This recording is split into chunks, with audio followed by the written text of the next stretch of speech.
애청자 여러분 안녕하십니까. 매섭게 추운 아침 국제 정세도 차갑게 얼어붙고 있습니다. 트럼프 대통령의 예루살렘 선언 이후에 팔레스타인은 6일부터 오늘까지 사흘을 분노의 날로 선포했죠. 곳곳에서 반이스라엘, 반미 시위가 벌어지고 있습니다.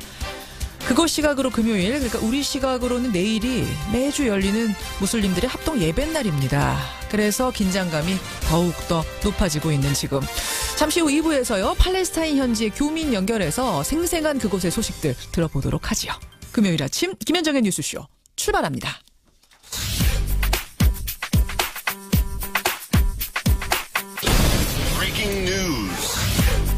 김현정의 뉴스쇼가 주목한 오늘의 포인트 김정훈 기자 나와 있습니다. 어서 오세요, 김 기자. 네. 첫 포인트 어디부터 볼까요? 네, 중동의 분노, 인티파다입니다. 인티파다. 봉기라는 말 아닙니까? 그렇습니다. 지금 저항이 본격화되고 있는 건가요? 네, 예루살렘은 이스라엘 땅이라는 미국 트럼프 대통령의 선언에 따른 저항이죠. 그렇죠. 그러자 이에 맞서서 이스라엘 무장정파 하마스의 지도자 이스마엘 하니아는 인티파다를 시작하려는 노력을 해야 한다. 또 인티파다를 일으키지 않으면 미국이 뒷받침하는 시온주의 결정에 대항할 수 없다 이렇게 밝혔습니다. 예. 이에 맞춰서 서한 라말라 또 베들레헴 등지에서는 수백 명의 팔레스타인 시위대가 미국과 이스라엘을 규탄하면서 곳곳에서 경찰과 충돌을 빚고 있네요. 예. 특히 금요일인 오늘은 무슬림들의 합동 예배일이거든요. 언제 어떤 곳에서 화약고에 불꽃이 튈지 불안한 상황입니다. 예, 사실은 이제 그곳뿐만 아니라 전 세계적으로 지금 예루살렘 선언에 대해서 우려의 목소리가 이어지고 있어요. 그렇죠. 메르켈 독일 총리도 이스라엘과 팔레스타인이 예루살렘의 지위를 결정해야 한다면서 미국의 관여를 비판했고요. 예. 러시아도 미국의 결정을 심각한 우려로 받아들인다 이렇게 밝혔고 예. 중국 역시 새로운 대립을 촉발하는 행동은 피해야 한다 이렇게 언급을 했습니다. 현지 분위기도 궁금하고 또 트럼프 대통령이 아무 생각 없이 이런 얘기를 했을 것 같지가 않아요. 뭔가 계산이 깔려 있을 것 같은데 그 계산이 뭔지도 2부에서 한번 짚어보겠습니다. 다음 포인트 가죠. 네, 더 거세진 비트코인 광풍입니다. 제가 며칠 전에 인터뷰했잖아요. 광풍이라고. 네. 근데 지금 그 후로 급등을 넘어서 폭등세입니다. 네, 가상화폐 거래소인 코인베이스가 있거든요. 네. 여기에 따르면요. 비트코인 가격이 장중 19,000달러를 넘어섰습니다. 우리 돈 2천만 원을 넘어선 것인데요. 1비트코인이 2천만 원? 네. 제가 며칠 전 인터뷰할 때 1,300만 원이었는데요. 급등이 아니라 폭등세죠. 미국 시간으로 7일 오전 6시에 15,000달러를 돌파한 뒤에 예. 5시간 만에 5,000달러가 치솟은 셈입니다. 이거 좀 심한 거 아닙니까? 네.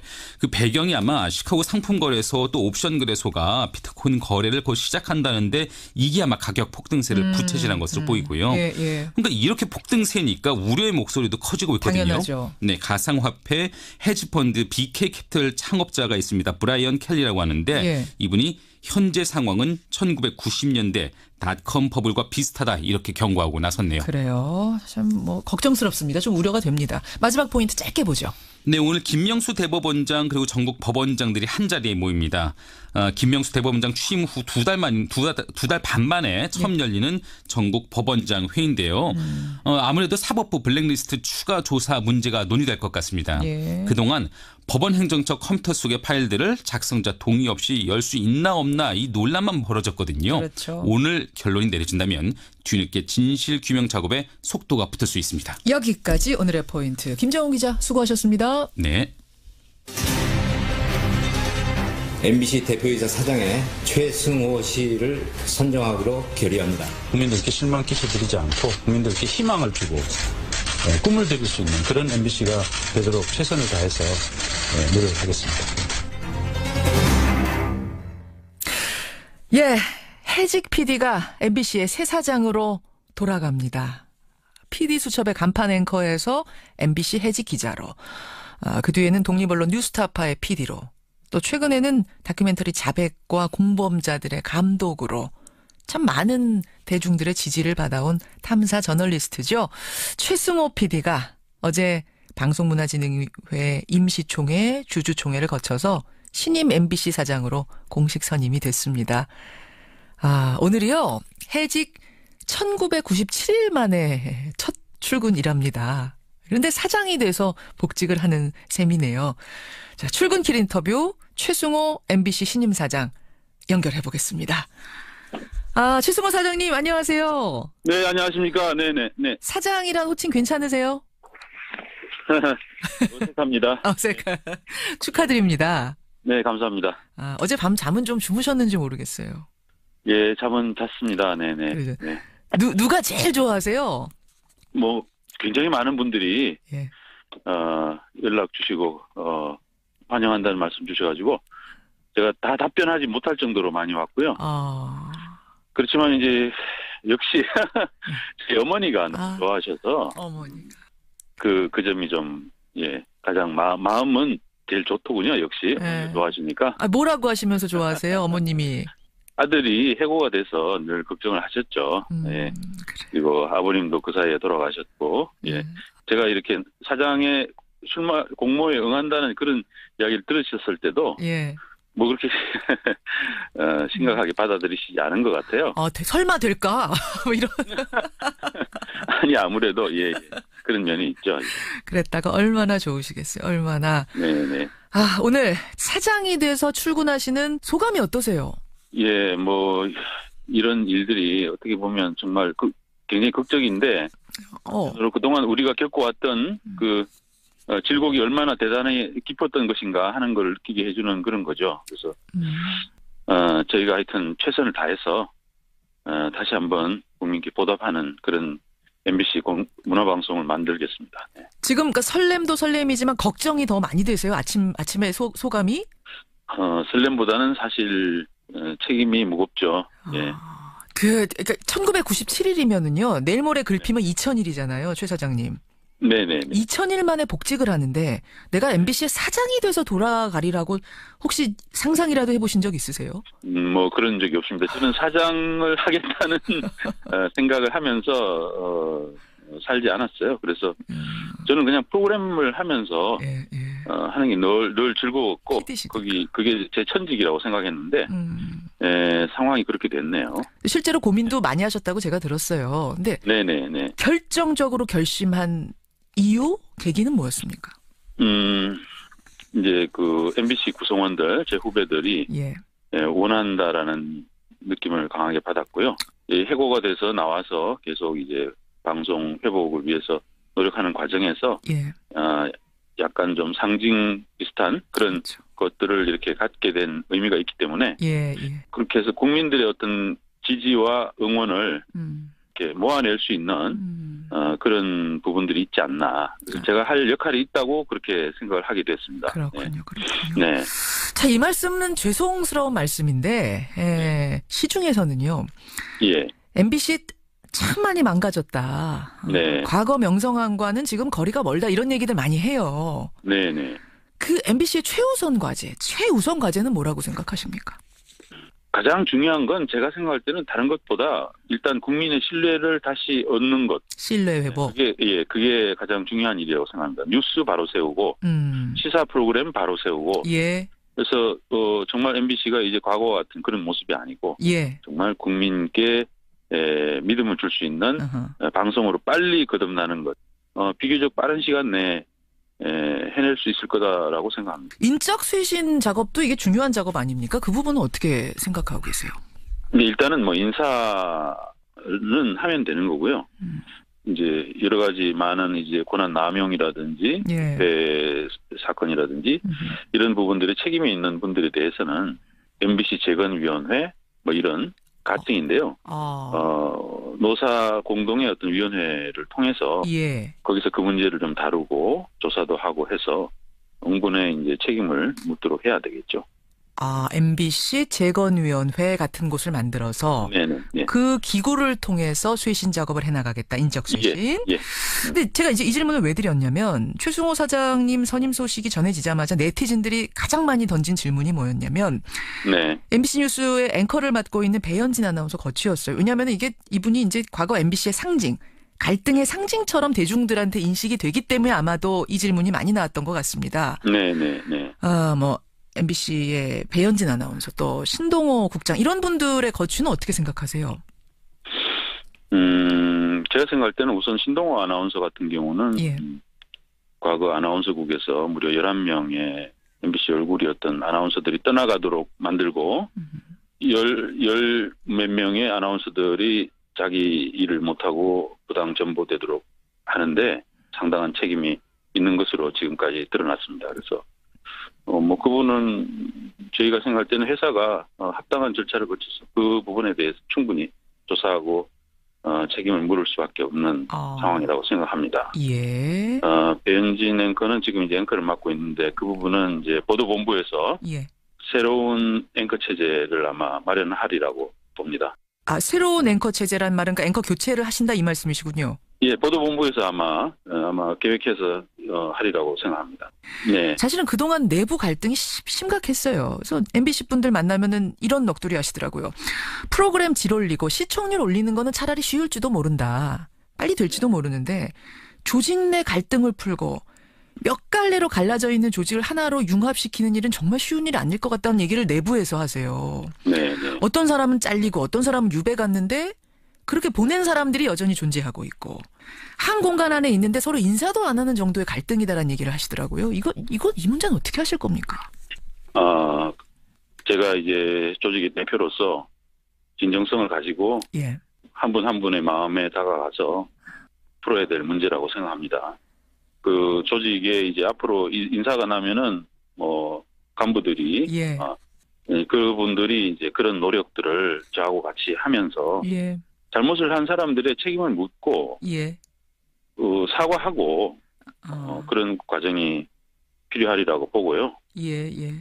그 과정 속에서 엉어리나 이런 것들도 조금씩 풀릴 수 있을 거다라고 생각합니다. 잘못한 사람들에게 책임을 정확하게 묻고 그분들이 또 사과하고 짐질 게 있으면 짐지고 이런 정확한 과정들이 필요하단 말씀이세요. 네, 그렇습니다. 아까 말씀하신 재건위원회라는 게 그럼 굉장히 중요한 기구가 되겠네요. 네, 네. 예. 최승호 MBC 신임 사장 지금 만나고 있습니다. 최 사장님, 오늘 기분 좋은 날인데. 사장이라고 부르지 마세요. 사장이라고 부르죠. 사장이지. 근데 되게 어색하네요. 부르는 저도 조금 어색은 합니다. 많은 사장님이십니다, 이제. 네. 최승호 사장. 오늘 기분 좋은 날인데 질문들이 좀 무거워서 죄송해요. 괜찮습니다. 무슨 얘기를 또 드리려고 하냐면, 네. 오늘 한겨레 기사를 보니까 지상파 3사가 네. 모두 제어가 탈락 수준의 점수를 받았는데, 네. 그중에서도 MBC가 제일 낮은 점수 616점 받았대요. 650점 넘겨야지 이게 허가인데. 네. 보셨어요? 예, 기사 봤습니다. 네. 이거 어떻게 하실 생각이십니까? 이제 과거에 예. 과거에 이제 경영진들이 했던 잘못으로 인한 그 추락이죠. 예. 그런 부분들은 빨리 저희들이 회복해서 예. 방통위에 이제 믿음을 드리고요. 국민께 믿음을 드리면 아마 방통위에서도 좀 고려를 해주시지 않을까. 일단 저희들이 재건 작업을 시작을 해야 되는 상황이고 예. 앞으로 좋아질 거다라는 믿음은 가지셔도 좋겠다 이런 말씀드립니다. 그 재건 기구는 취임하시자마자 바로 만드실 거예요? 예, 그래야죠. 네. 정치권에서는 말이죠. 어제 최승호 신임 사장이 탄생하자마자 논평들이 막 쏟아져 나왔는데 네. 자유한국당의 논평이 좀 싸늘합니다. 노조를 등에 업은 최승호 신임 사장이 MBC 사장실을 점령했다. MBC가 완전한 노영 방송이 됐다. 과연 공정한 인사를 할 건지, 보도에 개입하지 않을 건지, 시청률은 얼마나 끌어올릴 건지, 국민이 무서운 눈으로 지켜볼 거다. 이렇게 논평. 네. 뭐라고 답하시겠습니까? 보도에 개입하지 않을 거고요. 시청률 아마 올라갈 겁니다. 근데 이제 그 노영 방송이라는 이름을 이렇게 붙이는 것은 예. 제가 생각할 때는 이제 적절하지는 않은 표현이 아닐까 그런 생각을 합니다. MBC는 이제 MBC라는 회사의 특징이 뭐냐면 구성원들이 다 이제 주인으로서의 주인의식을 갖고 있었던 회사라는 거죠. 그렇죠. 예. 예. 사주가 없는 회사고 예. 그렇다고 국영방송도 아니었기 때문에 예. 근데 이제 그거를 노영방송이다 하면 지나친 얘기고요. 경영에 대한 판단은 늘 경영진이 해왔습니다. 노동조합이라는 것은 경영진이 잘못 갈 때 이것은 잘못 가는 거다라고 이렇게 견제하는 역할을 했지. 그렇죠. 노조가 MBC에 복직하면 이런 프로그램 만들고 싶다 하고 꿈꿔오신 게 분명히 있을 거예요. 예. 물론 지금 사장이 돼서 돌아오십니다만 네네. 새로운 MBC에 이런 프로그램 만들어 보고 싶다. 어떤 꿈이 있다면? 네, 저는 하여튼 공영방송다운 프로그램들을 해보고 싶습니다. 공영방송. 드라마, 예능, 예. 시사교양, 다큐멘터리, 또 라디오 다 공영방송다움이 있어야 된다고 생각합니다. 좀 자극적이고 뭐 단순히 뭐 시청률만 생각하는 이런 프로그램들보다는 시청률은 떨어질지 모르지만 조금 떨어질지 모르지만 많이 떨어지면 안 되겠죠. 그러나 이제 그 프로그램에서 뭔가 느낌이 있는, 느낄 수 있는 예. 뭔가 이렇게 주는 게 있는 이런 프로그램들을 많이 해야 된다고 생각합니다. 좀 묵직한 답변이시네요. 네, 그렇습니다. 시사교양국이 폐지가 됐거든요. 네. 예, 이거 어떻게 하실 생각이십니까? 시사교양국은 뭐 당연히 복원돼야죠. 당연히 복원돼야 한다. 네. 그쪽을 중심으로 해서 아까 뉴스부터 시사부터 바로 세우기 작업 거기서부터 시작이 되겠군요. 네, 그렇습니다. 예, 최승호 PD가 사장으로서 만드는 그 MBC 정말 기대가 많이 됩니다. 네. 아까 부담이 많이 되신다고 그랬는데 제가 더 부담 드릴 수밖에 없네요. 열심히 하겠습니다. 예, 다시 한번 축하드리고요. 얼른 출근하셔야겠습니다. 네네네. 감사합니다. 고맙습니다. 예, 고맙습니다. 네. 예, 해직 1997일 만에 사장으로 복직을 합니다. 오늘 그 첫 출근길 인터뷰 최승호 사장이었습니다.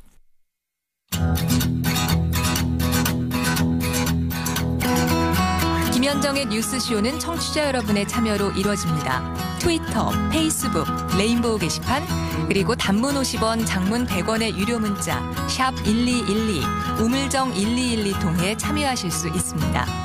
김현정의 뉴스쇼, 여러분과 함께 만듭니다. 김성환의 행간 시사평론가 김성환 씨 나오셨습니다. 어서 오십시오. 네, 안녕하세요.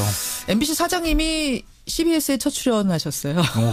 그러네요. 첫 출근길 출연이 CBS가 돼서 영광입니다. 기분 좋고. 그 김성진님은 청취자, MBC 채널 이분은 삭제하셨었는데 재등록한다. 이런 분들이 꽤 많아요. 그렇구나. 예. 아무래도 뉴스타파 활동 때문에 많은 분들이 관심을 또 가졌거든요. 네, 그러니까 사실 뭐 시청률을 봐도 지금 사실은 국민들의 신뢰를 많이 잃었었는데, 예, 다시 한번 뭐 잘 되기를 공영방송이 너무 잘 되면 CBS 입장에서 경쟁자가 생기는 거 아닌가요? 그럼 살살 잘 되고 그 정도만 바라겠습니다. 행간 뭐 가지고 오셨습니까? 직장 내 갑질로 고통받는 분들 정말 많죠. 이 직장 갑질 119라는 노동자 인권 보호 단체가 지난달 1일 그래서 출범을 했는데요. 예. 한 달 동안 어떤 갑질 고발이 있었는지 기록한 보고서를 어제 공개를 했습니다. 예. 이 갑질 119 30일의 기록, 이 뉴스의 행간을 좀 살펴볼까 합니다. 30일 동안 접수를 받았는데 네. 직장인들의 반응이 가히 폭발적이었다 이런 후문을 들었어요. 네, 맞습니다. 이 출범 소식이 알려지자마자 직장인들의 신고와 상담이 폭주했다고 하는데요.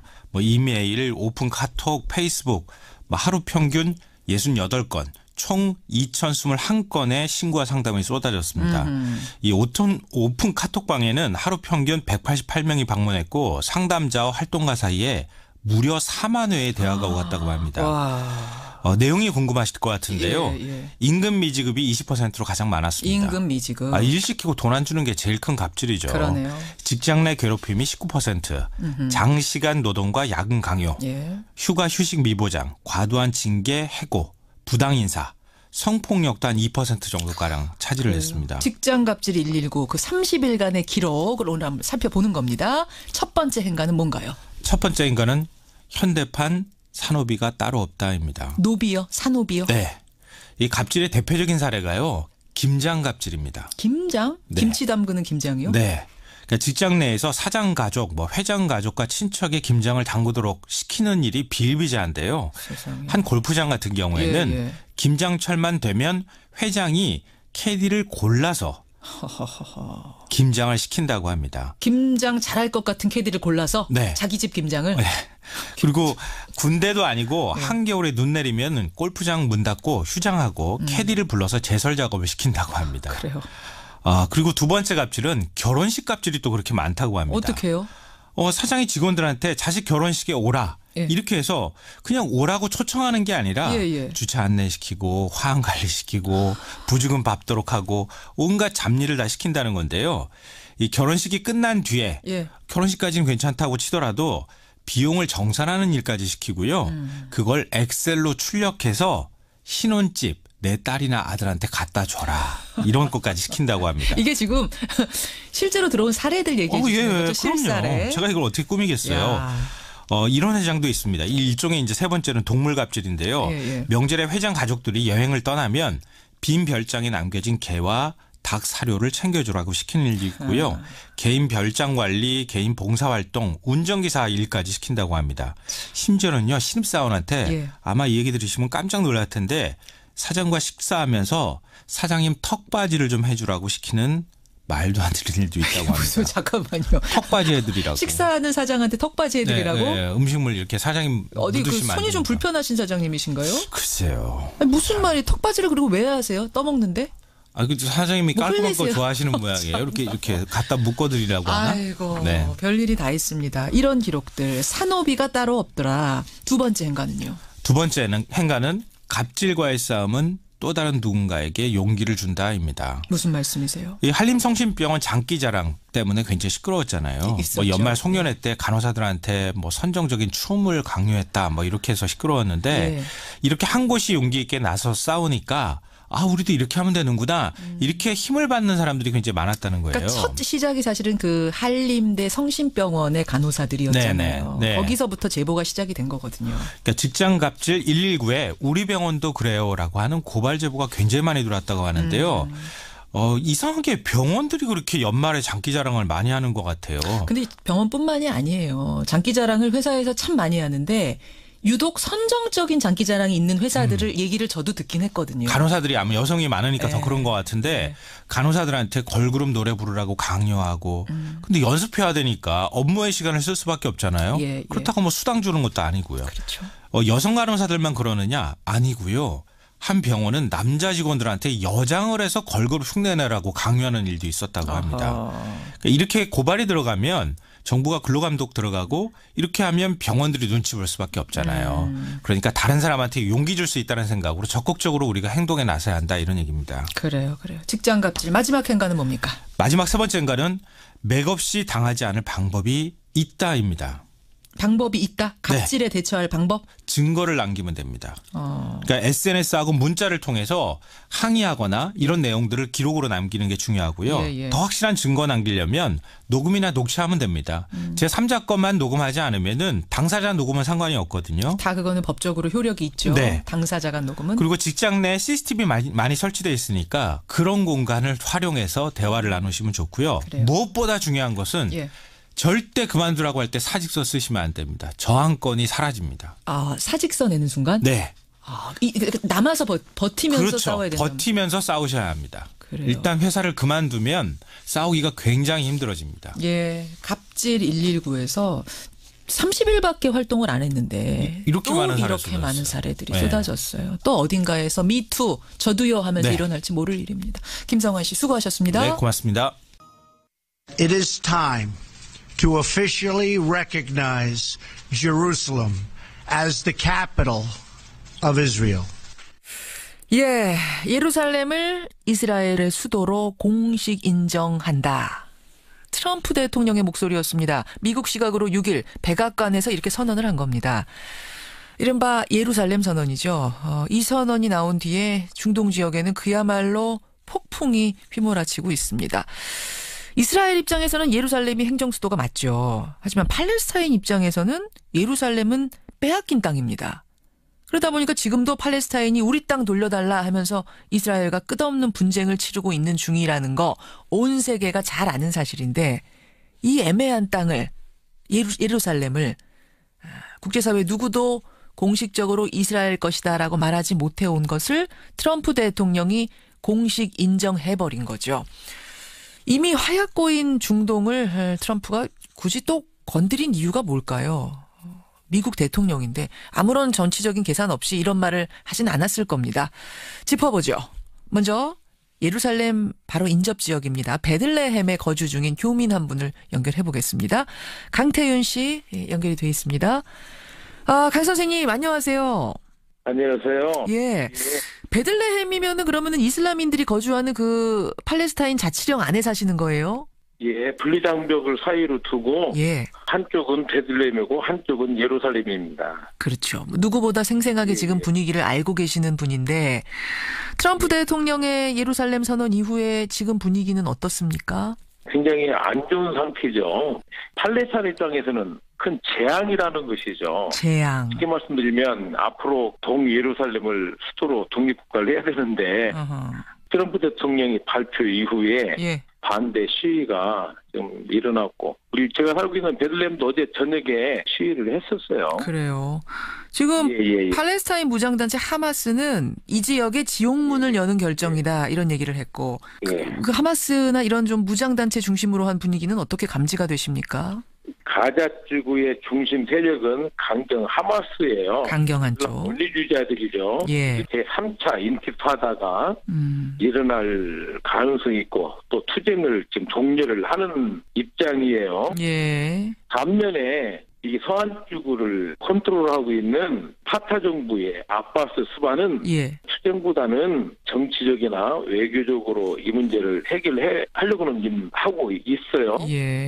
문제는 금요일 날이 대부분의 이 시위가 금요일 날 기도 끝나고 시작을 하거든요. 그래서 시위가 어떻게 전개될 것이냐 가늠할 수 있는 시간이라고 보고 있어요. 금요일이 굉장히 중요한 분수령이 될 거다. 지금 거기 사시는 분들 일반적인 보통 주민들은 막 당장 위험이 느껴지고 이 정도 수준까지는 아닌 거죠? 그런 건 아니에요. 아니에요. 하지만 걱정들은 사실 이야기들은 많이 하고는 있습니다. 주변국들, 그러니까 뭐 이집트니 이란이니 터키니 미국하고 우호적인 관계를 맺었던 그런 이슬람 국가들도 이번에는 전부 다 트럼프 대통령을 비난하고 있더라고요. 그 분위기는 어떻습니까? 이제 언론 통해서 들으실 텐데. 예루살렘 문제가 10여 이슬람들의 공통의 문제이기 때문에 그 아랍 연맹들을 중심으로 해서 굉장히 반대를 지금 하고는 있어요. 크고 작은 하마스와 이스라엘 간의 충돌은 그동안에도 계속 있어 오긴 했습니다만 그때와 분명히 다른 상황인 것만은 확실합니까?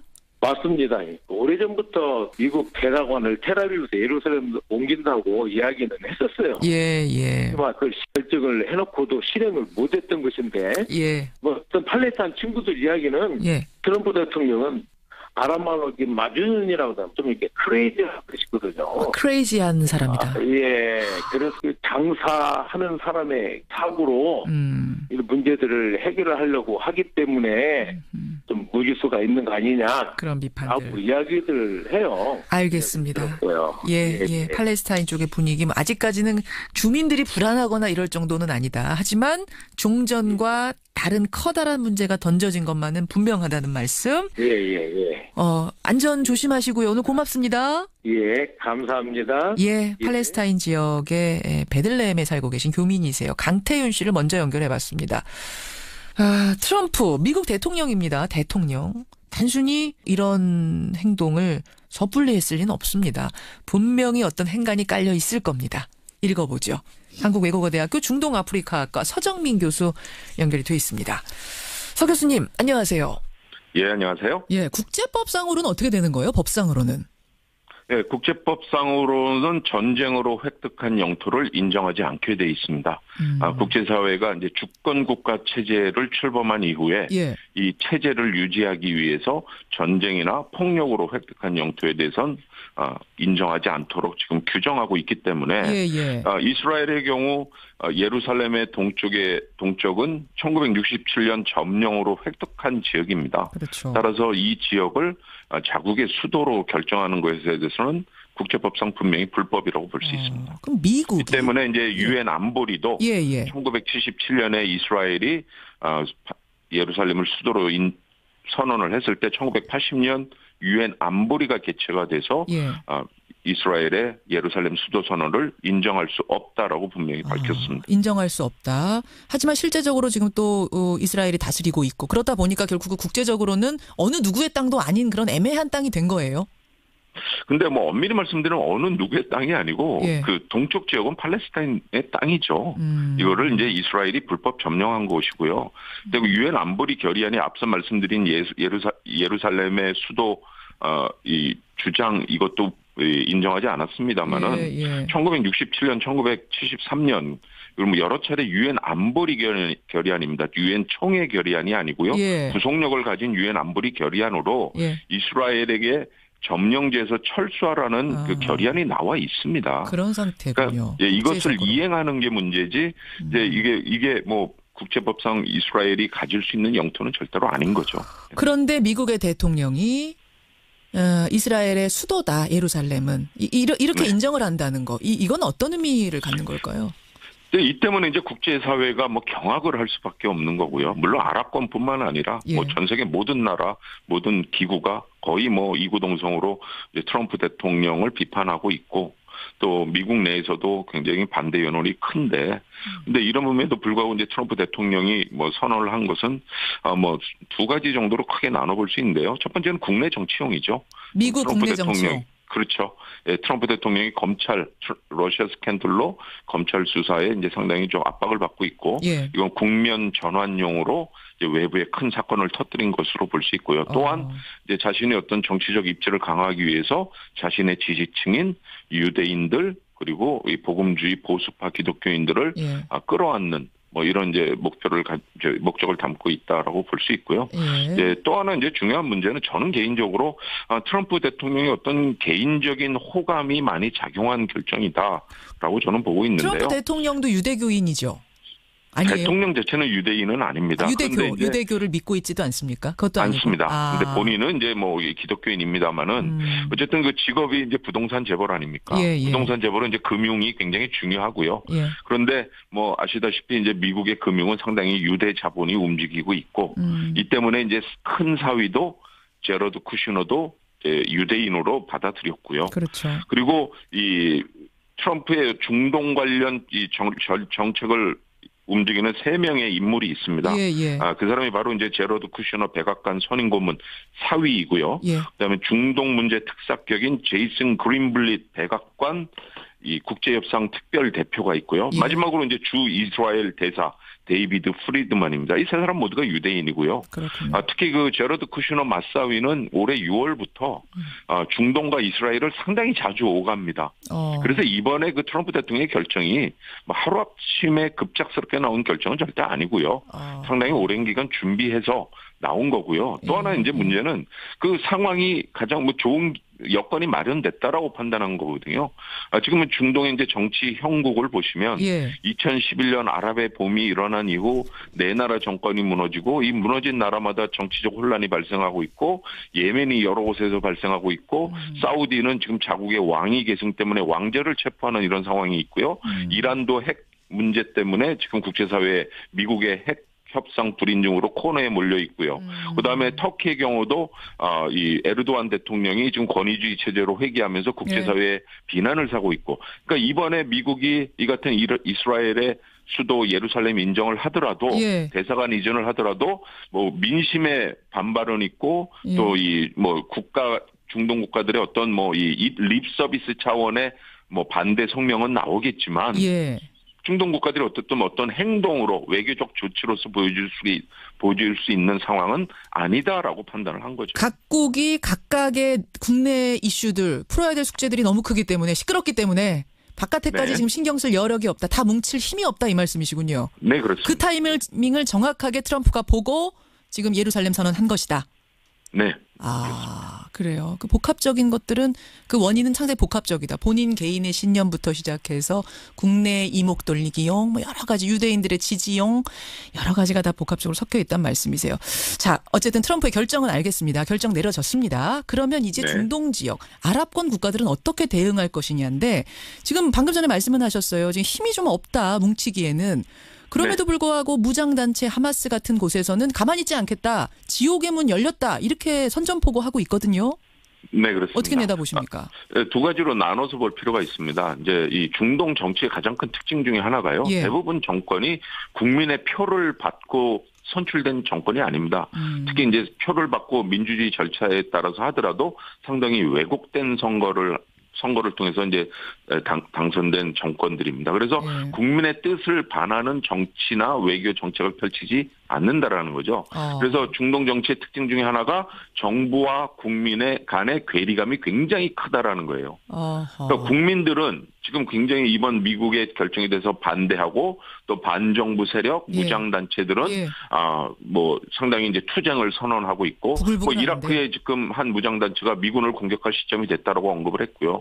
하마스도 오늘 이제 금요일 합동 예배를 기준으로 해서 분노의 날을 선언하고 실제적으로 이제 제3의 민중봉기 인티파다를 선언한 상황이고요. 그렇죠. 그러니까 중동의 과격 단체들은 이제 확실한 명분을 갖고 미국을 지지하는 이제 서방 세력들을 공격할 준비가 되어 있다고 선언하는 반면에 정부들은 어쨌든 내일 아랍 연맹 22개 아랍 국가 연맹의 회의가 열리고 이제 조만간 57개 이슬람 국가의 이슬람 협력기구 회의가 이제 열리겠지만 여기서 뭐 성명 나오는 것으로 더 이상의 행동 자체는 없다라고 볼 수 있죠. 지금 청취자 성은실님 4033 외에 많은 분들이 이런 질문 주세요. 혹시 트럼프 대통령이 자국 무기를 또 팔고 싶어서 그쪽에다가 분쟁을 크게 일으키려는 속셈은 아니냐 이런 것들이 궁금하신가 봐요. 네. 이스라엘 팔레스타인 문쟁이요. 그동안 70년 동안 거의 해결이 안 된 가장 좀 기저에 깔린 이유 중에 하나가 이제 미국이 중동의 디폴트 긴장으로 유지해 놓은 거다. 이런 이제 주장이 있어요. 그러니까 중동을 불안정하게 해서 어쨌든 미국의 군수 산업을 계속 유지하겠다라는 거죠. 근데 그 주장에 설득력이 있습니다. 왜냐하면은 지금 이란과 사우디의 갈등을 계속해서 이제 미국이 촉발을 하고 있고 트럼프 대통령이 이란에 대해서 오바마 대통령이 서명한 핵 협상을 불인정하고 있고 이런 상황에서 5월 달에 사우디아라비아를 미국 트럼프 대통령이 방문했을 때 그 방문 기간에 체결된 무기 계약이 124조 원입니다. 이런 식으로 중동의 긴장을 고조시켜서 중동 각국이 자국의 안보와 또 안위를 위해서 더 많은 무기를 구입하게 하는 이런 이제 연결고리를 할 수 있는 것도 있고요. 이것도 이제 트럼프 대통령 중요한 미국 우선주의, 미국의 군수 산업, 산업을 살리는 하나의 중요한 수단이라고 보고 있죠. 우리 청취자들의 이 주장 의혹도 아주 무리한 의혹이 아니라는 말씀이세요. 여기까지 오늘 설명 듣겠습니다. 서정민 교수님 고맙습니다. 예, 감사합니다. 한국외대 서정민 교수였습니다.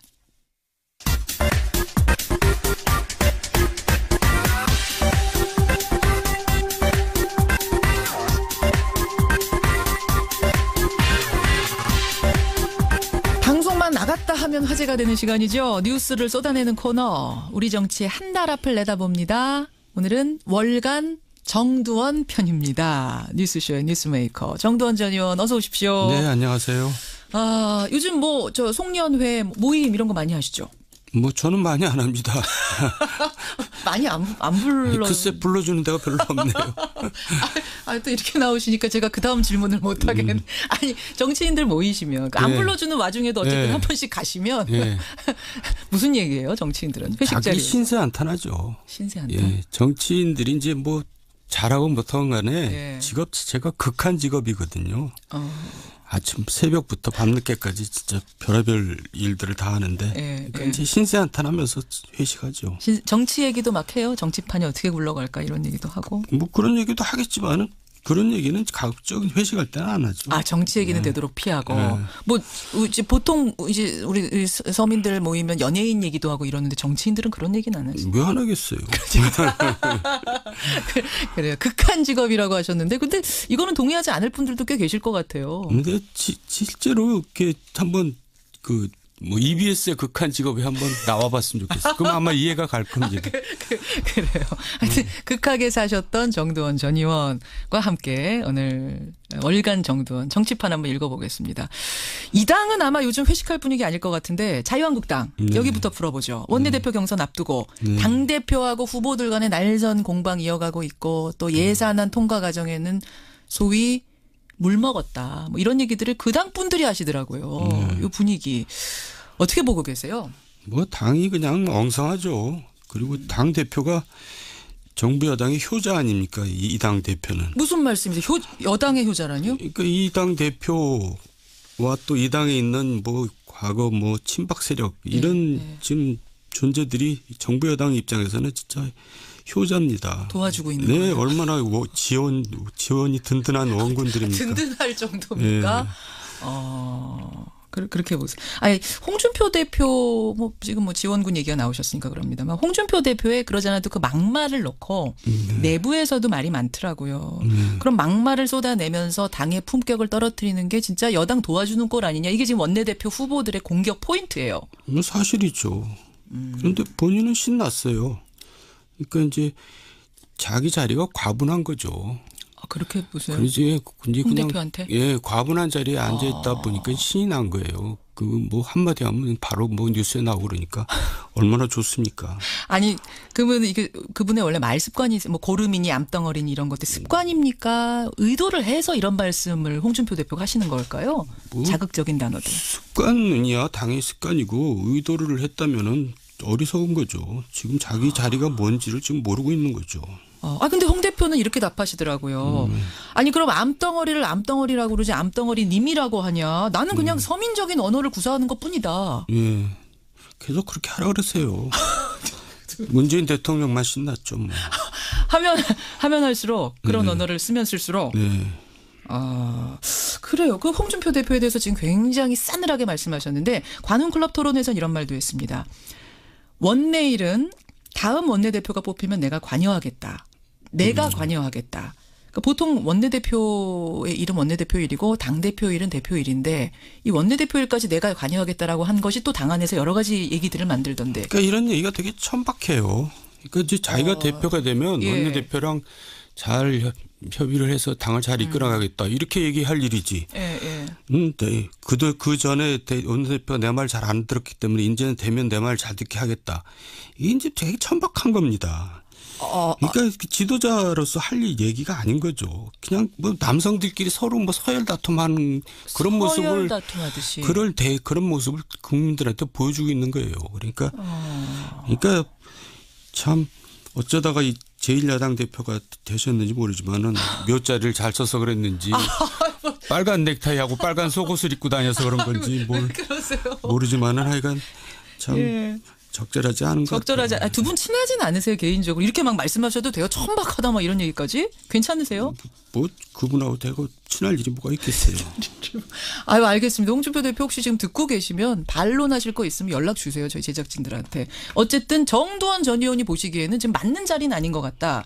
그럼 한국당 원내대표 지금 경선이 한창 진행 중인데 진행 중인 것도 지금 잘 모르실 정도로 국민적인 관심은 좀 없습니다. 이것도 어떻게 보면 자유한국당으로서는 참 불행한 일이에요. 이렇게 제1야당 166석의 당이 원내대표 경선하는데 이렇게 흥행 안 되기도 처음인 것 같아요. 네, 뭐 당 자체에 관심도 없을 뿐더러 뭐 이렇게 대표라고 나온 사람들도 별로 이렇게 눈에 띄는 사람이 없으니까 그러겠죠. 지금 누구 나왔냐면요. 친박 후보로는 홍문종, 유기준, 친홍계 후보로는 김성태 의원이 꼽히고 있고 어제 중립지대 후보들은 단일화를 했어요. 한선교 의원으로 단일화를 했습니다.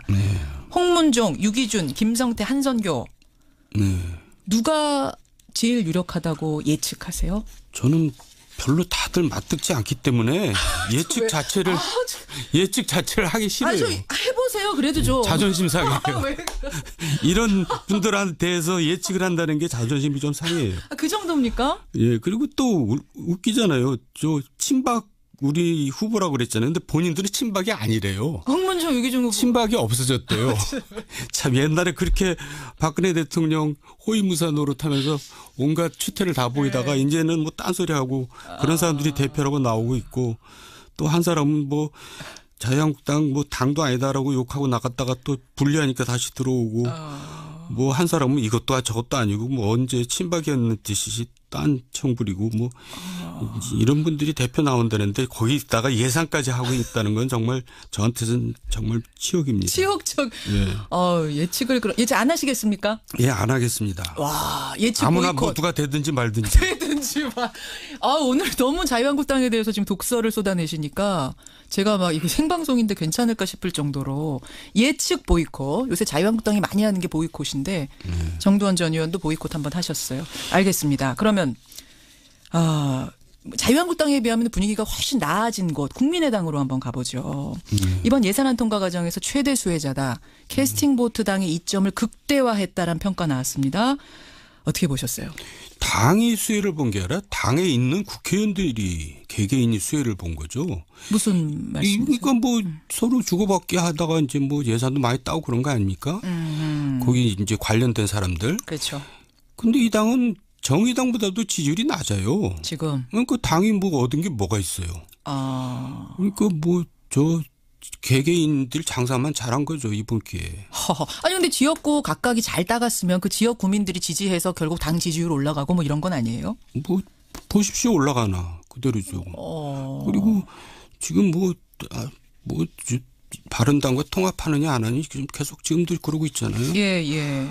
근데 저 얘기가 이제 정기국회 끝나면 다시 또 점화가 되겠죠. 또 다시 당내에서. 예. 그럼 또 이제 또 타격을 받을 수밖에 없다. 예산안 통과 과정 자체는 어떻게 보셨어요? 정우택 자유한국당 원내대표는 아주 억울해합니다. 나는 잠정 합의한 건데 두 당 원내대표 더불어민주당하고 저 국민의당 대표가 나가더니 갑자기 확정 합의인 것처럼 해간 언론 플레이를 하더라. 내가 순진했다 이러셨거든요. 자기가 무능했다는 것을 자백한 거죠. 그러니까 지금 저는 무슨 자유한국당은 질문을 못 하겠어요. 아니 이미 다 배지 나간 다음에 그런 얘기하면 무슨 소용이 있어요. 배지 나간 다음에. 그리고 이게 보통 일이 아니잖아요. 정말 1분 1초가 다 시각각 변하고 또 전략이 들어가고 뭐 작전이 들어가는데 그렇게 지나간 다음에 그렇게 참 한심한 얘기를 하고 있으니.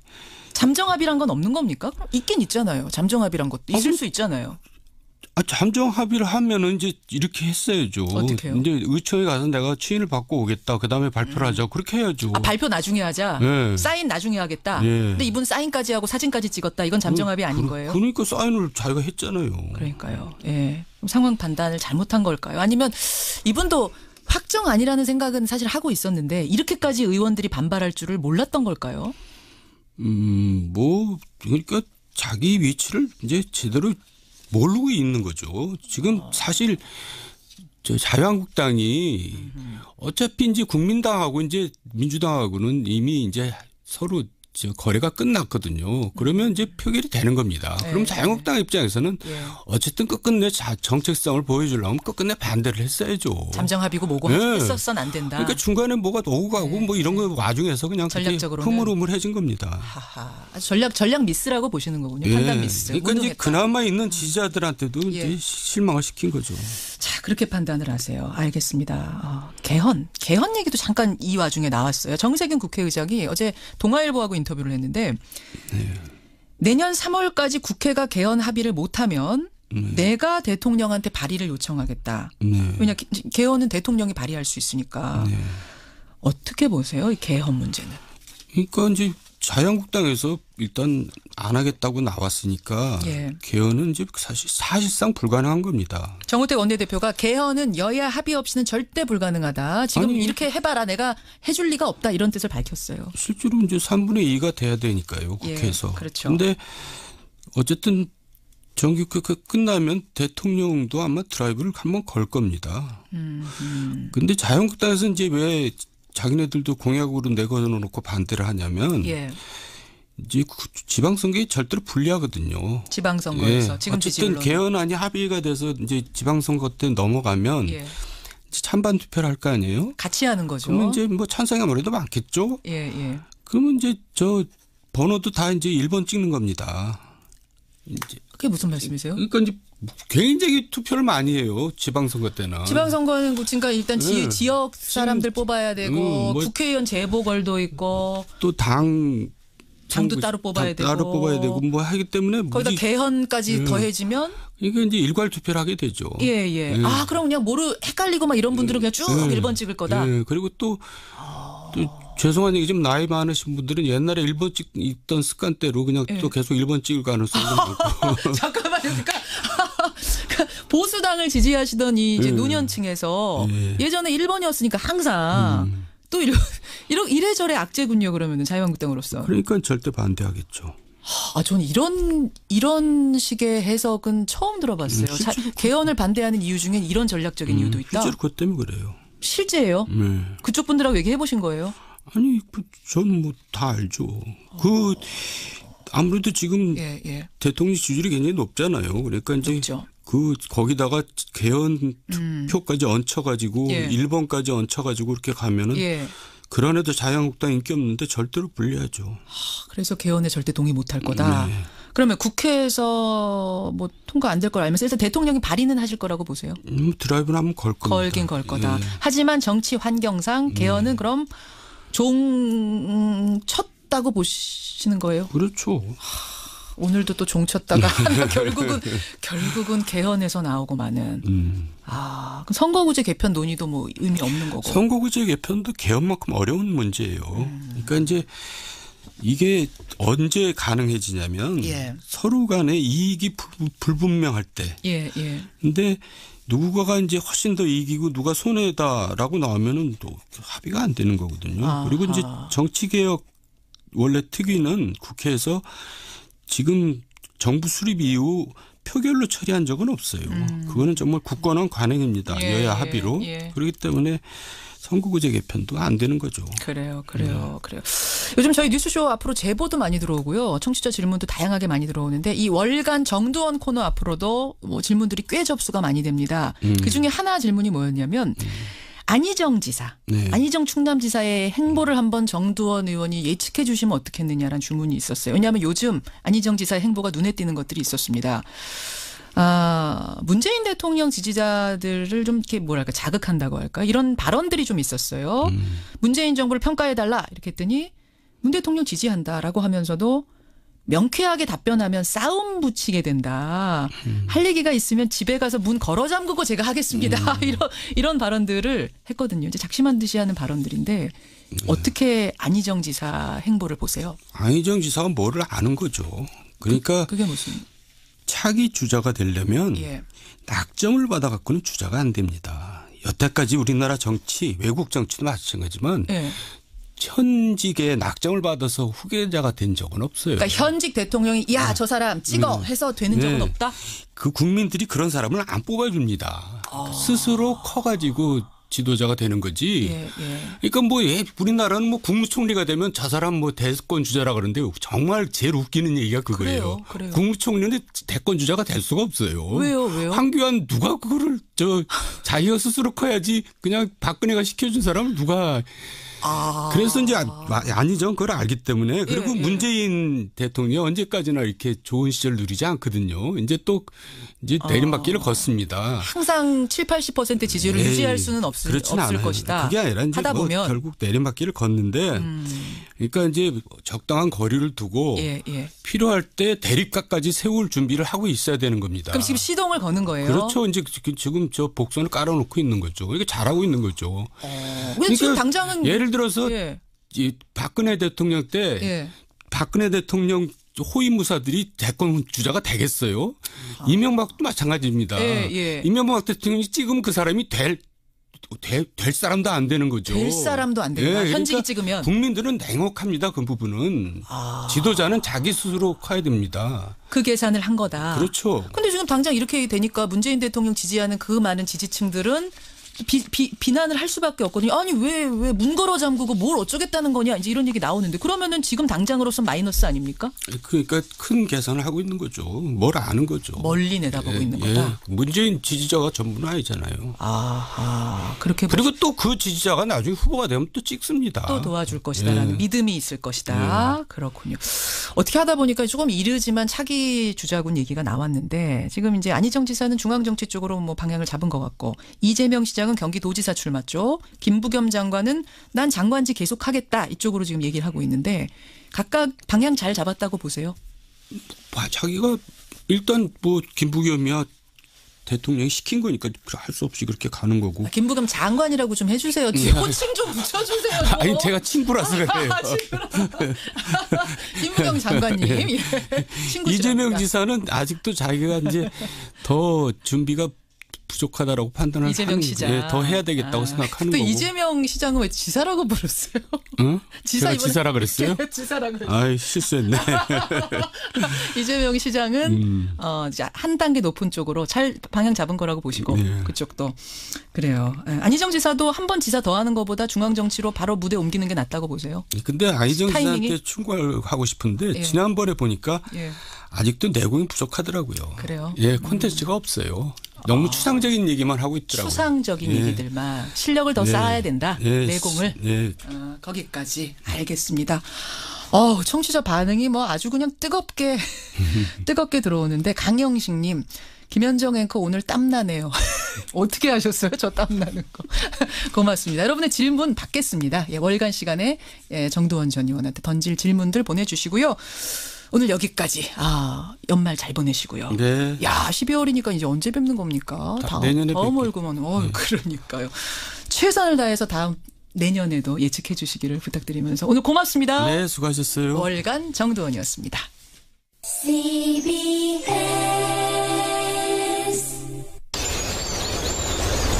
더 맑은 공기,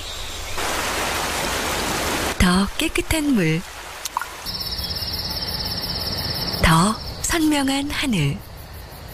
이 놀라운 세상의 시작. 지금 당신의 빈병 반환으로 더 좋은 환경이 만들어지고 있습니다.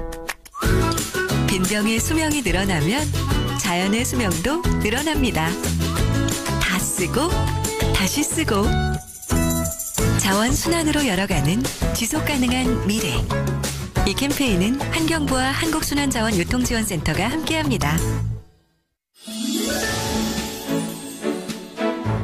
CBS 특별기획 2017 대한민국 소리유산. 오늘은 서해 최북단 백령도 편입니다.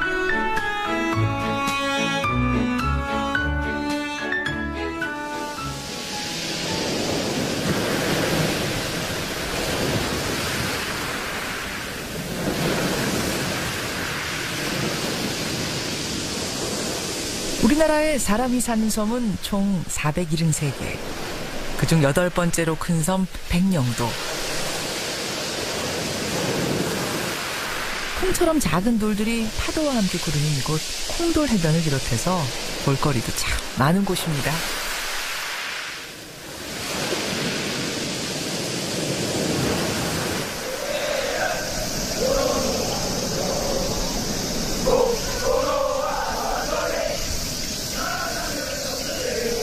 이 아름다운 섬의 하루가 해병대원들의 구보소리로 시작된다는 건 그야말로 아이러니죠.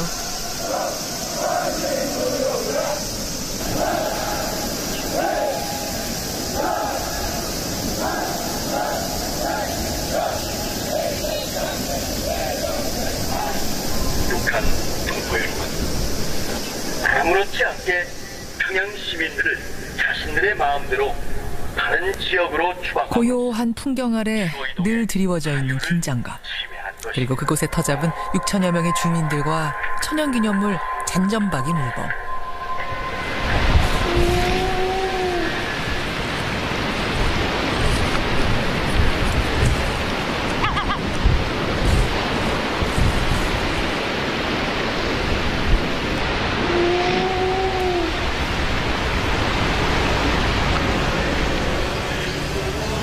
어찌 하나의 수식어로 다 표현할 수 있겠습니까마는 아무쪼록 우리나라 최초의 교회에서 흘러나오는 찬송을 들을 수 있는 그런 평화의 섬으로 백령도가 오래오래 기억되기를 바랍니다.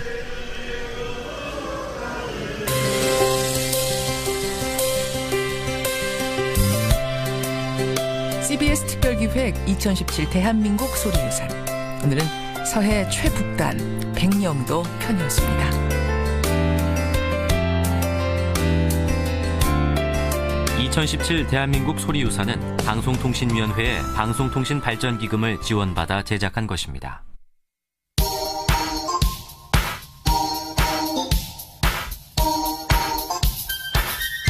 김현정의 뉴스쇼 CBS 라디오와 함께하고 계십니다. 저는 퇴근길 시사자키 정관용입니다. 바닷바람이 시원하네요. 저는 시원하게 느꼈는데 청취자 이금옥님은 이렇게 추운 날 해병대 군인들의 함성을 들으니 갑자기 눈물이 핑 돕니다 하셨어요. 혹시 아드님이 해병대 가 있는 건 아닌지 모르겠어요. 예, 군인 보내셨거나 그러네요. 백령도 이야기 잘 들었습니다. 월간 정두원 들으시고는 한 달 기다리느라 힘들었습니다. 주간 정두원 안 되나요? 라고 김상우님, 김정심님, 3010님 외 많은 분들은 너무 재밌다. 정전 의원. 완전 유머 1번지. 유머 1번지다. 사이다다. 예. 그리고 이 정두환 전 의원이 정치판을 떠났잖아요. 한 발 떨어져서 정치판을 보니까 더 날카롭게 보는 것 같다라는 이런 비평들도 많이 들어오고 있습니다. 질문들 여러분 보내주세요. 정치판에 대해 궁금한 것들. 최승호 MBC 사장과의 인터뷰 들으시고는 김영식님. 정말로 CBS도 잘 되고 공영방송들도 다 살아나서 이 시대가 좀 더 정의로운 사회로 나아갔으면 좋겠다. 이런 문자, 격려의 문자. 예, 저희도 챙겨주셨어요. 고맙습니다. 권영철 선임 기자 어서 오십시오. 안녕하십니까. 예. 오늘 이제 최승호 PD, 최승호 사장이 되셨네요. 네, 최승호 사장과 인터뷰 들으시고 많은 분들이 응원 문자 주셨고, 그러니까 사실은 MBC의 문제가 아니라 우리나라 방송 전체가 살아나는 어떤 계기가 되길 바라는 분들이 많거든요. 실제로 이명박 정부가 종편을 허가하고 아마 미디어법 날치기 통과를 시킨 이후에요. 예. 지상파 방송들이 추락을 했죠. 그게 했죠.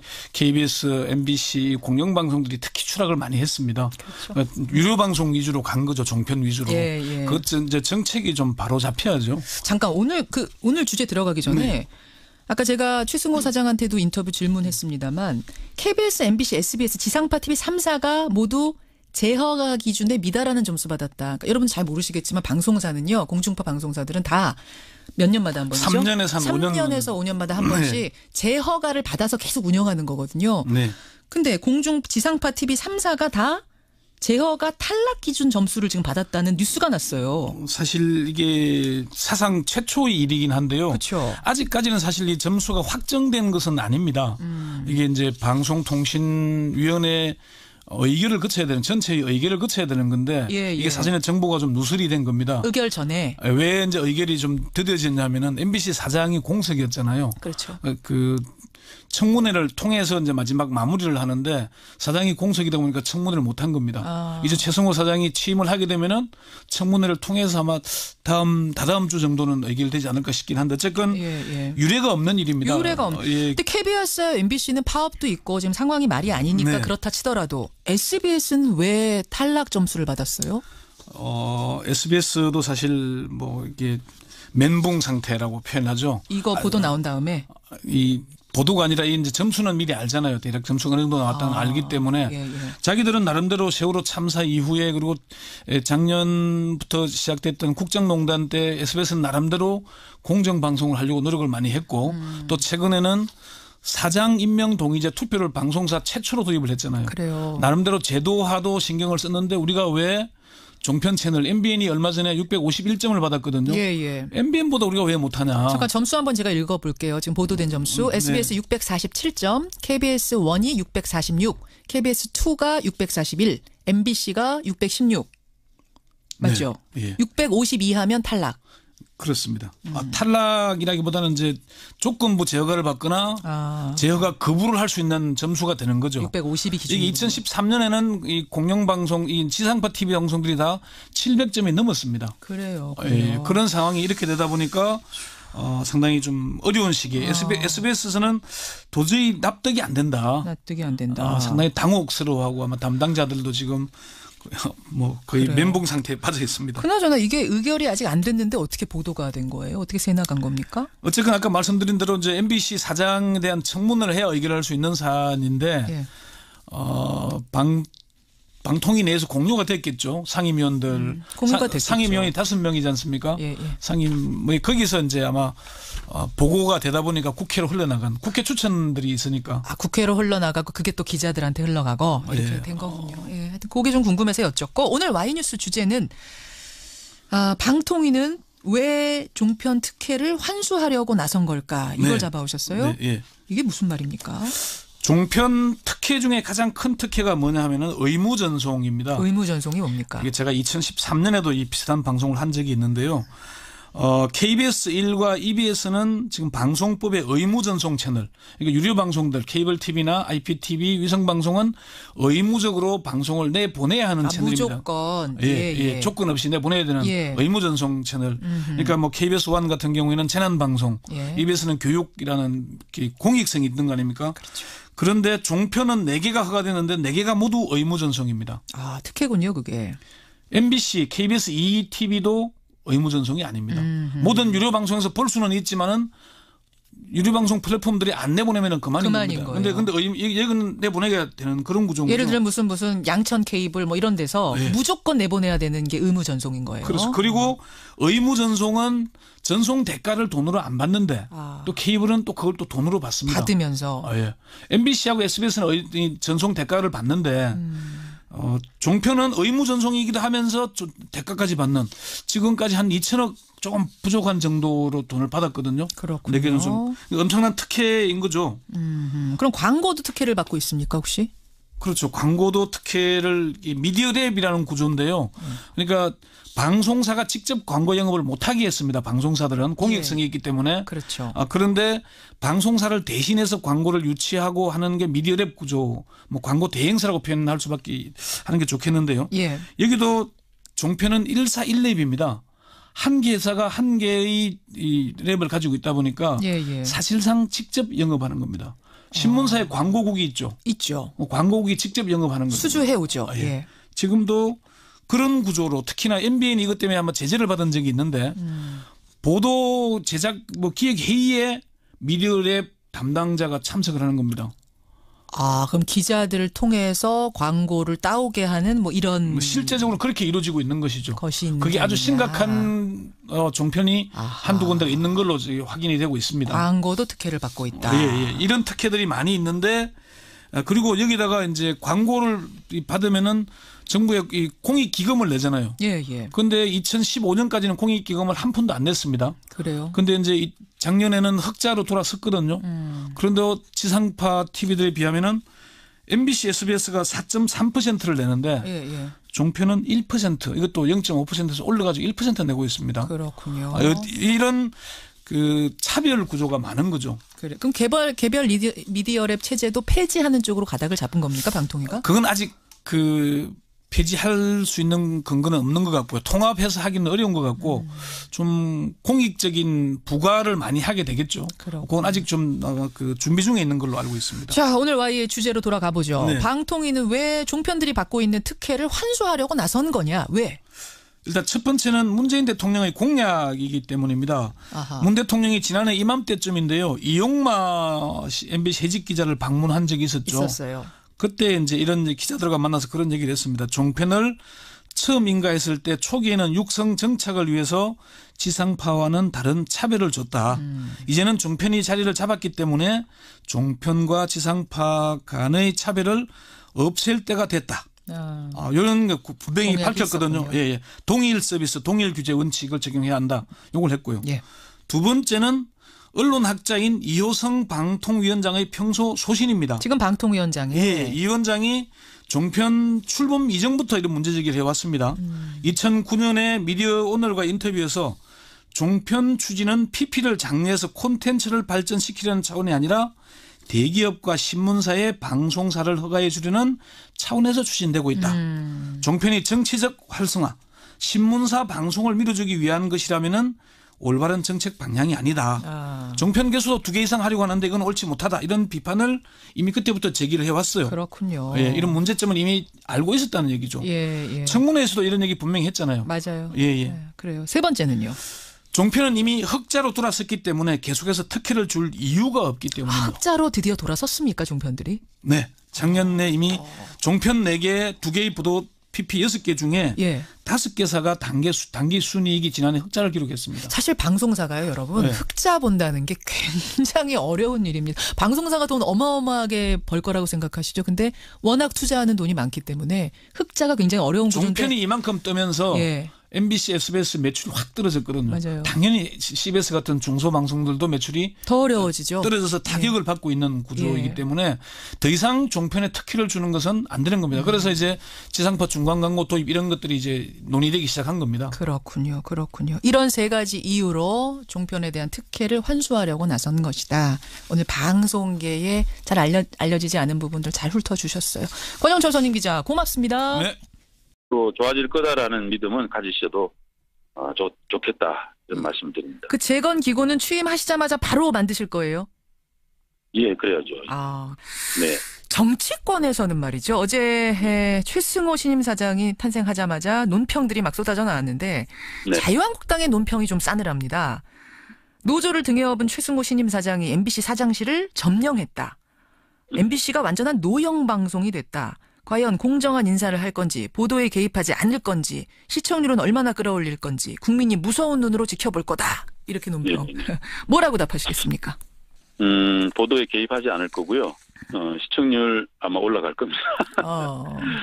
근데 이제 그 노영 방송이라는 이름을 이렇게 붙이는 것은 제가 생각할 때는 이제 적절하지는 않은 표현이 아닐까 그런 생각을 합니다. MBC는 이제 MBC라는 회사의 특징이 뭐냐면 구성원들이 다 이제 주인으로서의 주인의식을 갖고 있었던 회사라는 거죠. 그렇죠. 사주가 없는 회사고 그렇다고 국영방송도 아니었기 때문에 근데 이제 그거를 노영방송이다 하면 지나친 얘기고요. 경영에 대한 판단은 늘 경영진이 해왔습니다. 노동조합이라는 것은 경영진이 잘못 갈 때 이것은 잘못 가는 거다라고 이렇게 견제하는 역할을 했지. 그렇죠. 노조가 뭐 MBC에 복직하면 이런 프로그램 만들고 싶다 하고 꿈꿔오신 게 분명히 있을 거예요. 물론 지금 사장이 돼서 돌아오십니다만 새로운 MBC에 이런 프로그램 만들어 보고 싶다. 어떤 꿈이 있다면? 네, 저는 하여튼 공영방송다운 프로그램들을 해보고 싶습니다. 공영방송. 드라마, 예능, 시사교양, 다큐멘터리, 또 라디오 다 공영방송다움이 있어야 된다고 생각합니다. 자극적이고 뭐 단순히 뭐 시청률만 생각하는 이런 프로그램들보다는 시청률은 떨어질지 모르지만 조금 떨어질지 모르지만 많이 떨어지면 안 되겠죠. 그러나 이제 그 프로그램에서 뭔가 느낌이 있는, 느낄 수 있는 뭔가 주는 게 있는 이런 프로그램들을 많이 해야 된다고 생각합니다. 좀 묵직한 답변이시네요. 네, 그렇습니다. 시사교양국이 폐지가 됐거든요. 네. 이거 어떻게 하실 생각이십니까? 시사교양국은 뭐 당연히 복원돼야죠. 당연히 복원돼야 한다. 네. 그쪽을 중심으로 해서 아까 뉴스부터 시사부터 바로 세우기 작업 거기서부터 시작이 되겠군요. 네, 그렇습니다. 최승호 PD가 사장으로서 만드는 그 MBC 정말 기대가 많이 됩니다. 아까 부담이 많이 되신다고 그랬는데 제가 더 부담 드릴 수밖에 없네요. 열심히 하겠습니다. 다시 한번 축하드리고요. 얼른 출근하셔야겠습니다. 네네네. 감사합니다. 고맙습니다. 고맙습니다. 네. 해직 1997일 만에 사장으로 복직을 합니다. 오늘 그 첫 출근길 인터뷰 최승호 사장이었습니다.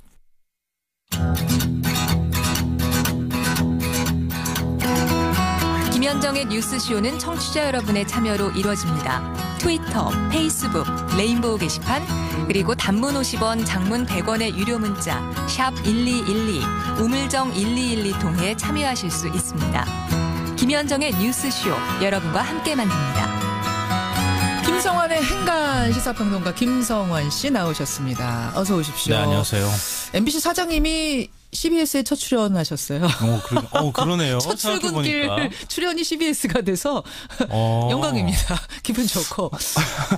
김성진님은 청취자, MBC 채널 이분은 삭제하셨었는데 재등록한다. 이런 분들이 꽤 많아요. 그렇구나. 아무래도 뉴스타파 활동 때문에 많은 분들이 관심을 또 가졌거든요. 그러니까 사실 뭐 시청률을 봐도 지금 사실은 국민들의 신뢰를 많이 잃었었는데 다시 한번 뭐 잘 되기를 공영방송이 너무 잘 되면 CBS 입장에서 경쟁자가 생기는 거 아닌가요? 그럼 살살 잘 되고 그 정도만 바라겠습니다. 행간 뭐 가지고 오셨습니까? 직장 내 갑질로 고통받는 분들 정말 많죠.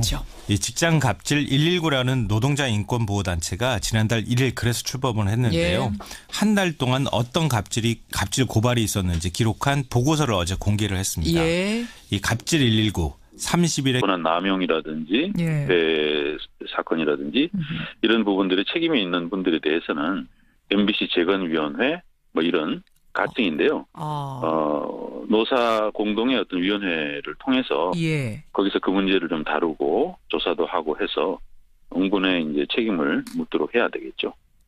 MBC 재건위원회 같은 곳을 만들어서 그 기구를 통해서 쇄신 작업을 해나가겠다. 인적 쇄신. 근데 제가 이제 이 질문을 왜 드렸냐면 최승호 사장님 선임 소식이 전해지자마자 네티즌들이 가장 많이 던진 질문이 뭐였냐면 MBC 뉴스의 앵커를 맡고 있는 배현진 아나운서 거치였어요. 왜냐하면 이분이 이제 과거 MBC의 상징. 갈등의 상징처럼 대중들한테 인식이 되기 때문에 아마도 이 질문이 많이 나왔던 것 같습니다. MBC의 배현진 아나운서 또 신동호 국장 이런 분들의 거취는 어떻게 생각하세요? 제가 생각할 때는 우선 신동호 아나운서 같은 경우는 예. 과거 아나운서국에서 무려 11명의 MBC 얼굴이었던 아나운서들이 떠나가도록 만들고 열 몇 명의 아나운서들이 자기 일을 못하고 부당 전보되도록 하는데 상당한 책임이 있는 것으로 지금까지 드러났습니다. 그래서 뭐 그분은 저희가 생각할 때는 회사가 합당한 절차를 거쳐서 그 부분에 대해서 충분히 조사하고 책임을 물을 수밖에 없는 상황이라고 생각합니다. 예. 배현진 앵커는 지금 이제 앵커를 맡고 있는데 그 부분은 이제 보도본부에서 예. 새로운 앵커 체제를 아마 마련하리라고 봅니다. 새로운 앵커 체제란 말은 그러니까 앵커 교체를 하신다 이 말씀이시군요. 예, 보도본부에서 아마 계획해서 하리라고 생각합니다. 네. 사실은 그동안 내부 갈등이 심각했어요. 그래서 MBC 분들 만나면은 이런 넋두리 하시더라고요. 프로그램 질 올리고 시청률 올리는 거는 차라리 쉬울지도 모른다. 빨리 될지도 모르는데 조직 내 갈등을 풀고 몇 갈래로 갈라져 있는 조직을 하나로 융합시키는 일은 정말 쉬운 일이 아닐 것 같다는 얘기를 내부에서 하세요. 네, 네. 어떤 사람은 잘리고 어떤 사람은 유배 갔는데 그렇게 보낸 사람들이 여전히 존재하고 있고 한 공간 안에 있는데 서로 인사도 안 하는 정도의 갈등이다라는 얘기를 하시더라고요. 이 문제는 어떻게 하실 겁니까? 제가 이제 조직의 대표로서 진정성을 가지고 예. 한 분 한 분의 마음에 다가가서 풀어야 될 문제라고 생각합니다. 그 조직에 이제 앞으로 인사가 나면은 뭐 간부들이 예. 그분들이 이제 그런 노력들을 저하고 같이 하면서 예. 잘못을 한 사람들의 책임을 묻고 예. 사과하고 그런 과정이 필요하리라고 보고요. 예, 예. 그 과정 속에서 엉어리나 이런 것들도 조금씩 풀릴 수 있을 거다라고 생각합니다. 잘못한 사람들에게 책임을 정확하게 묻고 그분들이 또 사과하고 짐질 게 있으면 짐지고 이런 정확한 과정들이 필요하단 말씀이세요. 네, 그렇습니다. 아까 말씀하신 재건위원회라는 게 그럼 굉장히 중요한 기구가 되겠네요. 네, 네. 예, 예. 최승호 MBC 신임 사장 지금 만나고 있습니다. 최 사장님. 오늘 기분 좋은 날인데. 사장이라고 부르지 마세요. 사장이라고 부르죠. 사장이지. 근데 되게 어색하네요. 부르는 저도 조금 어색은 합니다. 많은 사장님이십니다, 이제. 네, 네. 최승호 사장. 오늘 기분 좋은 날인데 질문들이 좀 무거워서 죄송해요. 괜찮습니다. 무슨 얘기를 또 드리려고 하냐면, 네. 오늘 한겨레 기사를 보니까 지상파 3사가 네. 모두 제어가 탈락 수준의 점수를 받았는데, 네. 그중에서도 MBC가 제일 낮은 점수 616점 받았대요. 650점 넘겨야지 이게 허가인데. 네. 보셨어요? 네, 기사 봤습니다. 네. 이거 어떻게 하실 생각이십니까? 이제 과거에 예. 과거에 이제 경영진들이 했던 잘못으로 인한 그 추락이죠. 예. 그런 부분들은 빨리 저희들이 회복해서 예. 방통위에 이제 믿음을 드리고요. 국민께 믿음을 드리면 아마 방통위에서도 좀 고려를 해주시지 않을까. 일단 저희들이 재건 작업을 시작을 해야 되는 상황이고. 예.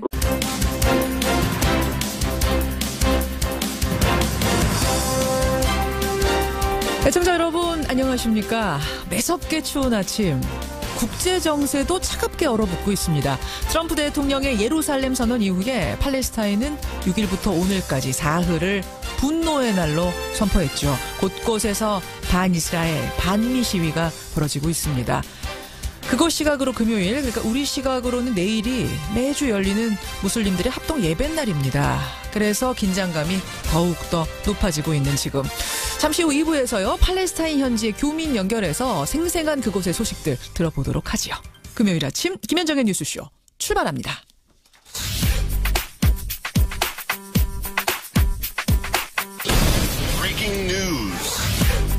김현정의 뉴스쇼가 주목한 오늘의 포인트 김정훈 기자 나와 있습니다.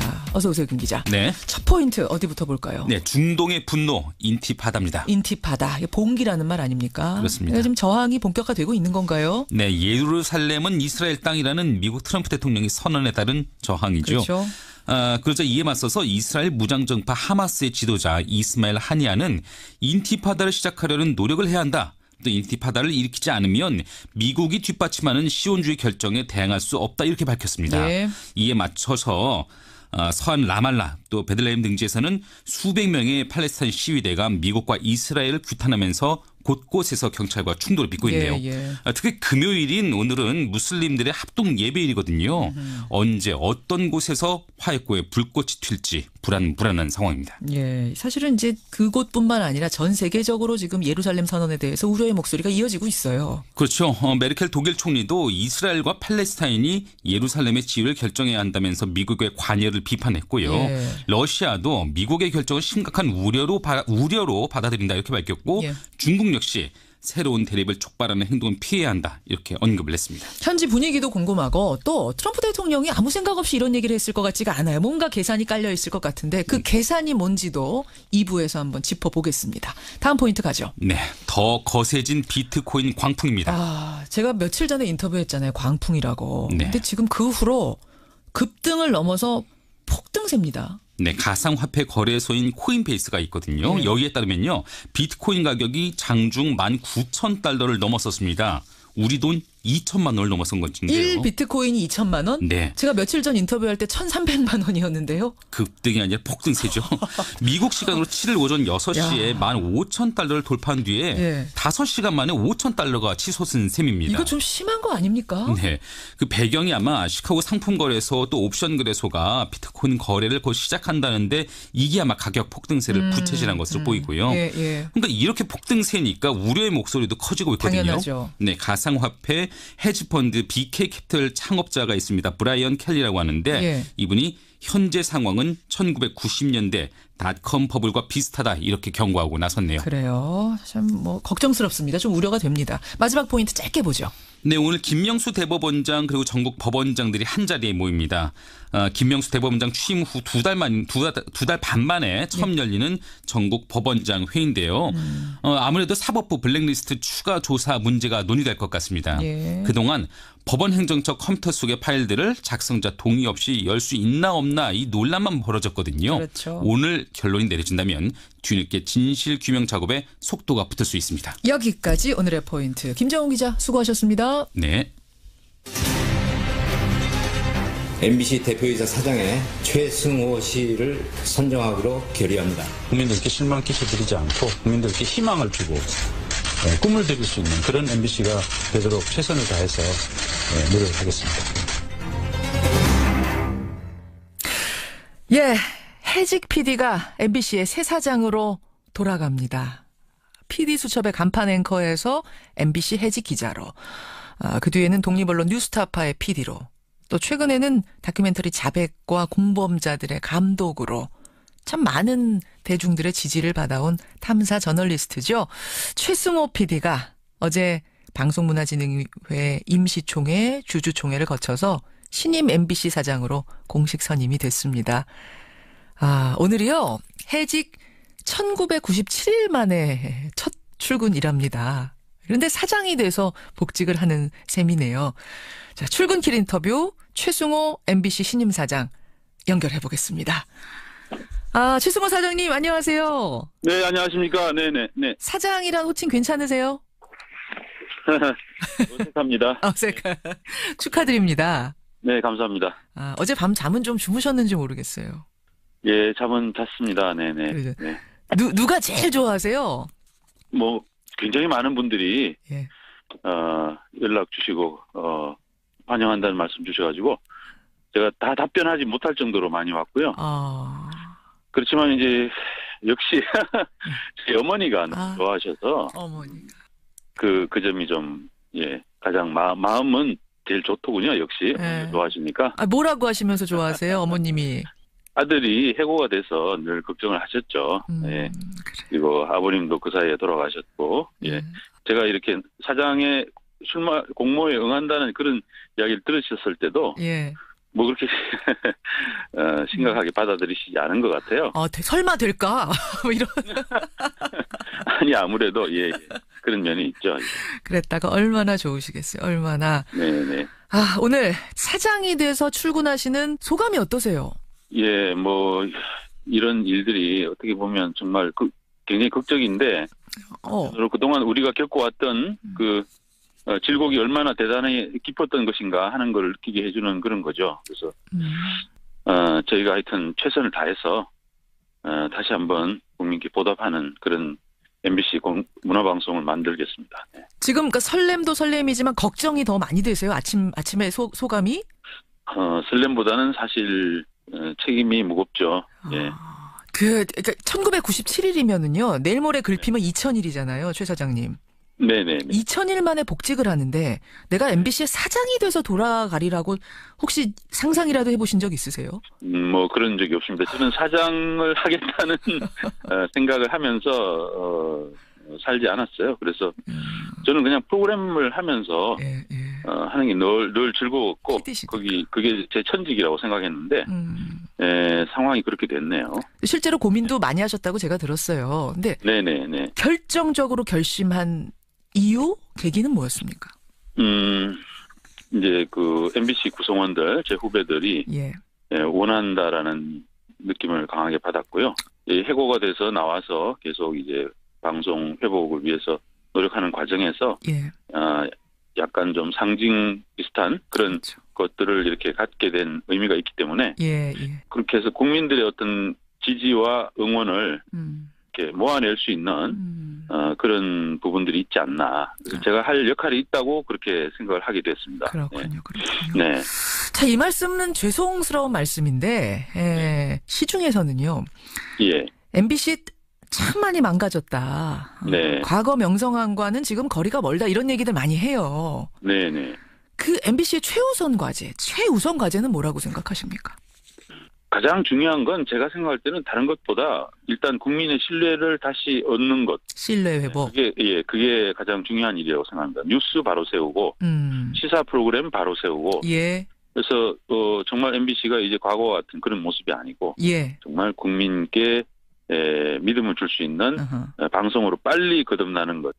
비교적 빠른 시간 내에 해낼 수 있을 거다라고 생각합니다. 인적 쇄신 작업도 이게 중요한 작업 아닙니까? 그 부분은 어떻게 생각하고 계세요?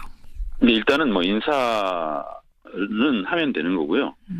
이제 여러 가지 많은 이제 기록 이 뉴스의 행간을 좀 살펴볼까 합니다. 30일 동안 접수를 받았는데 직장인들의 반응이 가히 폭발적이었다 이런 후문을 들었어요. 네, 맞습니다. 이 출범 소식이 알려지자마자 직장인들의 신고와 상담이 폭주했다고 하는데요. 뭐 이메일, 오픈 카톡, 페이스북 하루 평균 68건, 총 2,021건의 신고와 상담이 쏟아졌습니다. 이 오픈 카톡방에는 하루 평균 188명이 방문했고 상담자와 활동가 사이에 무려 4만 회의 대화가 오갔다고 합니다. 내용이 궁금하실 것 같은데요. 임금 미지급이 20%로 가장 많았습니다. 임금 미지급. 일 시키고 돈 안 주는 게 제일 큰 갑질이죠. 그러네요. 직장 내 괴롭힘이 19%, 장시간 노동과 야근 강요, 휴가 휴식 미보장, 과도한 징계 해고, 부당 인사, 성폭력도 한 2% 정도가량 차지를 했습니다. 직장 갑질 119 그 30일간의 기록을 오늘 한번 살펴보는 겁니다. 첫 번째 행간은 뭔가요? 첫 번째 행간은 현대판 산호비가 따로 없다입니다. 노비요? 산호비요? 네. 이 갑질의 대표적인 사례가요. 김장 갑질입니다. 김장? 네. 김치 담그는 김장이요? 네. 그러니까 직장 내에서 사장 가족, 회장 가족과 친척의 김장을 담그도록 시키는 일이 비일비재한데요. 세상에. 한 골프장 같은 경우에는 김장철만 되면 회장이 캐디를 골라서 김장을 시킨다고 합니다. 김장 잘할 것 같은 캐디를 골라서 자기 집 김장을. 그리고 군대도 아니고 한겨울에 눈 내리면 골프장 문 닫고 휴장하고 캐디를 불러서 제설 작업을 시킨다고 합니다. 그래요. 그리고 두 번째 갑질은 결혼식 갑질이 또 그렇게 많다고 합니다. 어떻게 해요? 사장이 직원들한테 자식 결혼식에 오라. 이렇게 해서 그냥 오라고 초청하는 게 아니라 주차 안내시키고 화환 관리시키고 부죽은 밟도록 하고 온갖 잡일을 다 시킨다는 건데요. 이 결혼식이 끝난 뒤에 결혼식까지는 괜찮다고 치더라도 비용을 정산하는 일까지 시키고요. 그걸 엑셀로 출력해서 신혼집 내 딸이나 아들한테 갖다 줘라. 이런 것까지 시킨다고 합니다. 이게 지금 실제로 들어온 사례들 얘기해 주시는 거죠? 실사례. 그럼요. 제가 이걸 어떻게 꾸미겠어요. 이런 회장도 있습니다. 이 일종의 이제 세 번째는 동물 갑질인데요. 명절에 회장 가족들이 여행을 떠나면 빈 별장에 남겨진 개와 닭 사료를 챙겨주라고 시키는 일도 있고요. 개인 별장 관리, 개인 봉사활동, 운전기사 일까지 시킨다고 합니다. 심지어는요. 신입사원한테 아마 이 얘기 들으시면 깜짝 놀랄 텐데 사장과 식사하면서 사장님 턱받이를 좀 해주라고 시키는 말도 안 되는 일도 있다고 합니다. 잠깐만요. 턱받이 해드리라고. 식사하는 사장한테 턱받이 해드리라고? 네, 음식물 이렇게 사장님 어디 그 손이 좀 불편하신 사장님이신가요? 글쎄요. 아니, 무슨 말이 턱받이를 그리고 왜 하세요? 떠먹는데?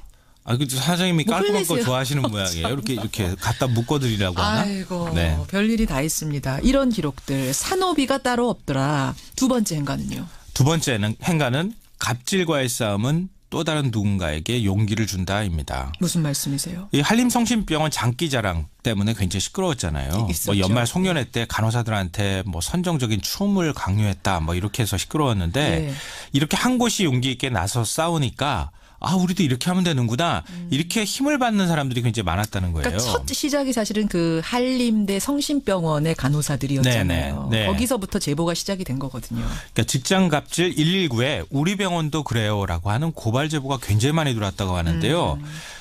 이상하게 병원들이 그렇게 연말에 장기자랑을 많이 하는 것 같아요. 근데 병원뿐만이 아니에요. 장기자랑을 회사에서 참 많이 하는데 유독 선정적인 장기자랑이 있는 회사들을 얘기를 저도 듣긴 했거든요. 간호사들이 아마 여성이 많으니까 더 그런 것 같은데 간호사들한테 걸그룹 노래 부르라고 강요하고 근데 연습해야 되니까 업무의 시간을 쓸 수밖에 없잖아요. 그렇다고 뭐 수당 주는 것도 아니고요. 그렇죠. 여성 간호사들만 그러느냐? 아니고요. 한 병원은 남자 직원들한테 여장을 해서 걸그룹 흉내내라고 강요하는 일도 있었다고 합니다. 그러니까 이렇게 고발이 들어가면 정부가 근로감독 들어가고 이렇게 하면 병원들이 눈치 볼 수밖에 없잖아요. 그러니까 다른 사람한테 용기 줄 수 있다는 생각으로 적극적으로 우리가 행동에 나서야 한다 이런 얘기입니다. 그래요. 직장 갑질.